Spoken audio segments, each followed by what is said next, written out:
Okay, so on Raw they mentioned a Shield documentary that you could watch on the WWE Network. For only $9.99 a month, you could do a 6-month commitment. This discussed Seth Rollins, his time in Ring of Honor. So most people got from like birth to their, if you had to start in the Indies, to their Indies, to FCW, to NXT, to Survivor Series, up to SummerSlam. You get to see Seth Rollins. They do some of his Ring of Honor work. So they actually get Ring of Honor footage. They talk with Gabe. So they actually spent some money and got some people involved in this. They go through, of course, Seth Rollins was Tyler Black. So they go through his moments. And they go through where he's talking about, he's calling Laurinaitis, and he's like, look, I'm about ready to sign with somebody else. Do you guys want me? And they said yes. At the very last moment, they actually called him back, and that's why we have our current Money in the Bank holder. So it means he's probably going to sign with TNA. They go with Dean Ambrose, who I think was Ryan Moxley. So they have, of course, some of his Ring of Honor work, some of his Dragon Gate work. They bring in his trainer, Les Thatcher.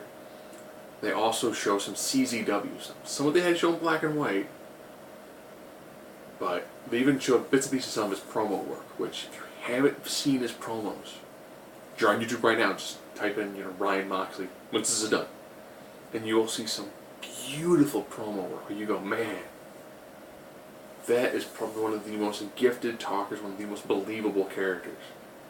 And as they're doing the interview portions, I don't think Dean Ambrose is a character. I think that the person you see when he's on TV is the person you would see if you met him on the street. He's just deliciously out there. And then Roman Reigns, from his, near perfect wrestling lineage to his time as a football player. Doing from football to jumping to FCW. And how people feel about him. Great job talking with some of the trainers, and they're like, this guy is just amazing. Lots of them do, of course, talk up Roman Reigns a lot. A lot of it is because he does have an it factor. They talk about when the Shield finally broke in. They talk about them showing up, and they're like, we're just defending the title. But once we showed up, I was like, you know what? Screw it. We are going to be the absolute best. We are going to steal the show every single night. I want you to think back. From TLC in December of 2012? All the way to SummerSlam. Didn't the Shield have the best matches of the night? Whether as individuals or as a faction, as a group? Didn't they have some of the best matches at Money in the Bank? Didn't you see some phenomenal matches at SummerSlam? Did you see some great matches on Raw? And it's like, it's Paul Heyman's one. He's like, you really can't put these guys over anymore. Even John Cena was like, you're only as good as your future. And the future looks bright. It's bright with the Shield, as well as the Wyatts. And it's like, man, they brought up 6 guys who have done so much more in about the,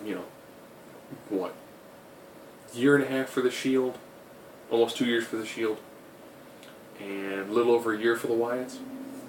And they have done some tremendous headway. Put those guys up against Fandango, who had a tremendous amount of build before he showed up and went absolutely nowhere. It's amazing that now that I can't wait for the Triple H gets more and more control, and he's grooming people from NXT.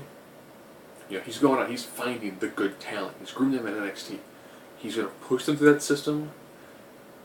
That's going to be like, he's going to look out, he's going to find that iron, he's going to find that steel, he's going to find that gold. But it's not quite there. He's going to temper it through NXT. And then it shows up in the WWE on either Raw or SmackDown. It should be at a point where it's virtually flawless. So the future looks bright for the WWE.